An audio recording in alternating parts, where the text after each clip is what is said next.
Hey, we absolutely love our next guest. It has been a couple years since we've had him on regularly, but he is always a favorite of your guys. And here he is again. ESPN's Buster Olney rejoins us on the JohnstonRVCenter.com hotline. Welcome back, Buster. How are you? Thanks for having me, guys. Great to see you again. And COVID is stupid. Yeah, right? it is. I mean, we got interrupted by that, Yeah, Come on. Yeah, among many things that interrupted our visits with you. So we're glad to have those back. I'll just jump right in. When we announced you were coming on, we had a ton of listeners that wanted us to ask you a question. I'll work those in when Lance and Jim don't have one. Do the Yankees have the starting pitching necessary to win a World Series? That from Pete earlier. I think they're going to need to upgrade before the trade deadline. The one thing is I feel like they have a better margin for error for a couple of reasons. One, the focus of their front office was on upgrading the defense.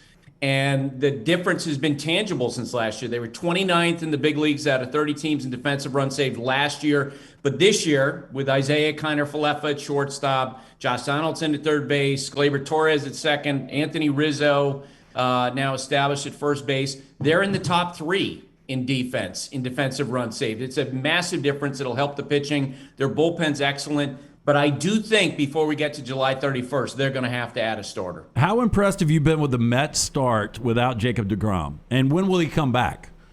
I am incredibly impressed. I was talking with Wayne Kirby, their first base coach, recently, and he said, I knew that this group would gel. I just didn't think it would happen this fast.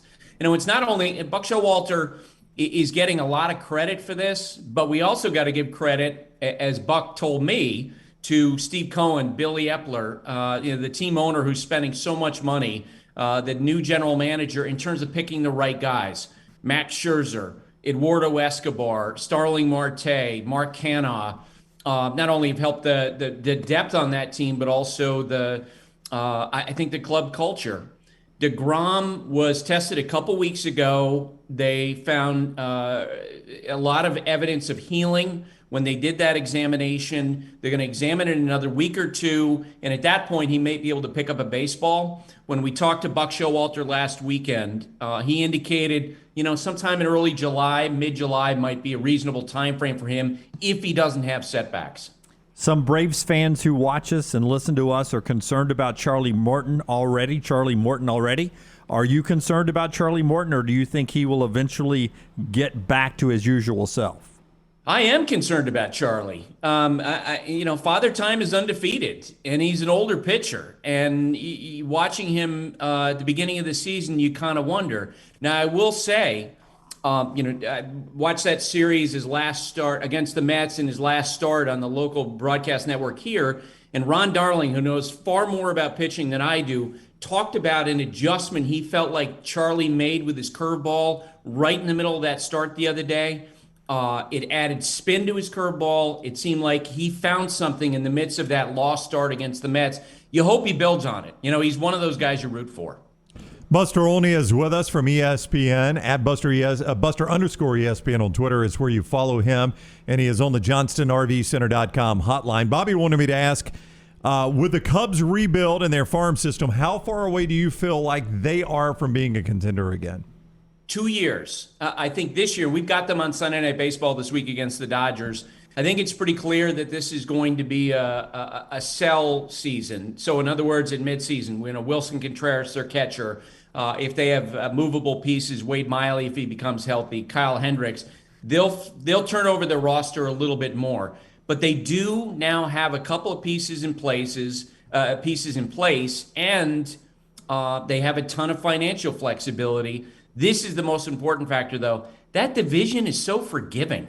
Right, the National League Central, the bar isn't high like it is, say, in the National League West or in the American League East, which is why I think the Cubs' return to relevance will be a lot sooner than it would be for some teams in other divisions. Buster, you mentioned the Dodgers. Two parts here. Will they make a run at re-signing Trey Turner? And the second part, since winning an MVP in 2019, what has happened to Cody Bellinger's swing?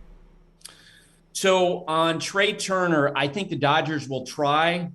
Everybody in baseball expects that he's going to leave. He's an East Coast guy. The perception of him is that he wants to play on the East Coast, some team. and this is total speculation on my part, I kind of wonder if the Braves are lying in the weeds on him a little bit. He's from the Southeast. Dansby Swanson's getting close to the point where he's going to become a free agent. And you know what? If you're the Braves, that might be attractive. Cody Bellinger, it's really funny because most of the time, as you guys know, if you grow up in a baseball family, the way that Cody did, his dad played with the Yankees. Guys like that typically have really nice fluid swings because they've been working with their dad. Ken Griffey Jr. is the best example of that. The most beautiful swing ever. Well, Cody Bellinger wound up with a swing that no one would ever teach anyone. Last year I talked with a person in the Dodgers organization. I asked them if Cody's struggles were so bad that they would non-tender him. And the response was, he's such a phenomenal athlete that they believe that eventually he'll be able to apply that and figure it out. He got off to a good start this year, but you guys have seen the numbers the last few days. He's drifted back down toward 200, huge strikeout rate. Can the Rockies, Giants, Padres, maybe the D-backs all keep that race interesting out there all year long? Do you think it can stay that tight? I think the Giants for sure. They've become like a West Coast version of the Rays, where Farhan Zaidi, head of baseball operations, Gabe Kapler's coaching staff, they do a really good job of piecing together lineups, rotations, bullpen sequencing, and to stay competitive. And we saw that last year when they shocked everybody. Mikey Stremski and Kirk Casale, when I visited Nashville at the end of February, those guys were telling me what an incredible culture they have. I also think the Padres will stay in it. It's pretty clear that Bob Melvin, like Buck Showalter with the Mets, has made an enormous difference.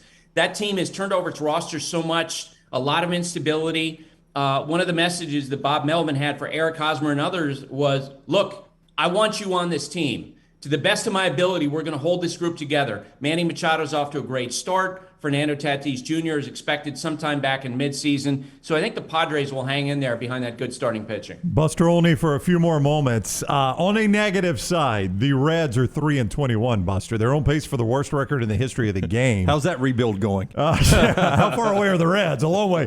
I mean, they'll get better, right? They're not going to have like 25 wins this year. Well, that's kind of a loaded question because they can't get worse. That's a good point. Good point, Buster. Right? Yeah. I mean, it can't get worse. It's funny when you start out with the negative. I thought we were going to talk about Madison Bumgarner we'll get there. and Dan Bellino yesterday. Look, the Reds, like a lot of teams in baseball, have decided to go the route of tanking. I was shocked that in the most recent collective bargaining talks between Major League Baseball and the Player Association, neither side really did anything to do about tanking. So the Orioles now are in their fourth straight year of tanking. The Pirates are tanking. And now the Reds made their decision. Look, we're going to cut our payroll to the bone. They traded away a bunch of guys. I think they'll probably trade more guys in midseason. It's ugly. I think it was Trent Rosecrans, who covers the Reds for The Athletic today, tweeted out that their lineup looks like a spring training lineup. A bunch of guys you don't recognize. It's sad. And can you imagine if that team was in like the American League East or the National League West, how they would just be beaten up every day, especially with Joey Votto off to such a slow start. If you're not a Mariners fan or don't play fantasy baseball, you don't know the name Logan Gilbert. Where did this guy come from? Well, that's a good call, by the way. He is on my son's fantasy team, who's 17, and he's so happy. Look, he's a guy who the last couple of years, when you talk to scouts around baseball, they said, look at the stuff on this guy. There's a great Twitter follow called Pitching Ninja, and he will sometimes focus on Logan Gilbert because of his extraordinary stuff. It feels like the Mariners have a lot of guys like that, doesn't it? Where they're not necessarily national names, but they're coming into their own. They were competitive at the end of last year. I think they'll remain that this year, especially because it doesn't seem like either the Astros or the Angels are ready to run away with that division. I think the Mariners behind Logan Gilbert will grow as the summer goes along. Chris is watching us in Nashville. Will Nashville have a baseball team by 2030? Major League Baseball team? 2030, absolutely. It's funny. The other day I was talking with a Major League executive. I'm going to save his name, but I asked him, I said, so I'm thinking like 2026, 27. And he goes, yeah, that's about right. Major League Baseball needs to resolve the situations with ballparks with the Athletics and the Tampa Bay Rays before they get expansion teams. but they're going to, guys, because we know the owners are in it to make money. And if they can sell 2 expansion teams for, say, $1 billion, two, that's money that's going to be spread out among the other 30 teams. It's inevitable, and it'll be great to have 16 teams in each the American League and National League, rather than have these weird schedules that we do. So more likely expansion in Nashville and not Tampa or Oakland relocating in Nashville. That's what I believe. That that Nashville is viewed as such fertile ground for expansion that they almost don't want to use it for moving a team like the Rays or the Athletics there. All right, you mentioned Madison Bumgarner. Let's get to that story from last night. He's leaving the field. The routine inspection does not go well. And if you're going to square up against anybody that's PO'd, Madison Bumgarner's on the bottom of my list in the major leagues. Yeah, I was watching that game as that happened. Madison Bumgarner, we know, can be grumpy on the mound. He gives up a home run in the first inning. He was upset about a ball strike call by the home plate umpire and kind of waved his hands and yelled in his direction, and he's walking off. And you guys have seen the foreign substance check that umpires are doing with pitchers on their hands. They basically say, please hold your hand. They look at it, touch it. Okay, you're good to go. And it usually takes about 0.8 seconds.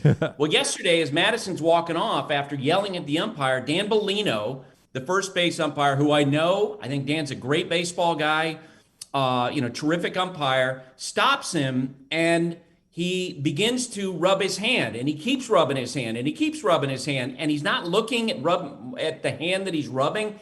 He's staring into Bumgarner's eyes.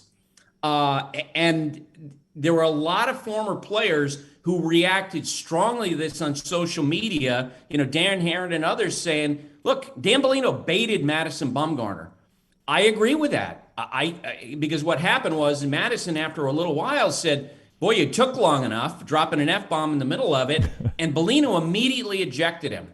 I'm curious to see if baseball is going to come down with some discipline, which is very rare with umpires, but that was a case that absolutely warranted that. Can you imagine if you were a fan who bought a ticket to watch Bumgarner pitch and he's gone after 1 inning? Can you imagine if you're Torey Lovullo, their manager, and you got to find 8 innings of pitching on a getaway day? That's a great point. All right, you guys love Buster. We do too. He is going to be with us most weeks, maybe every week, Thursday at 1 o'clock. He's going to be with us every week, but it's normally going to be Thursday at 12 o'clock, 1 Eastern, 12 Central. So tune in for that each week with Buster. It is so good to see you and hear you again, Buster, and have you back on the show. Thank you for the time.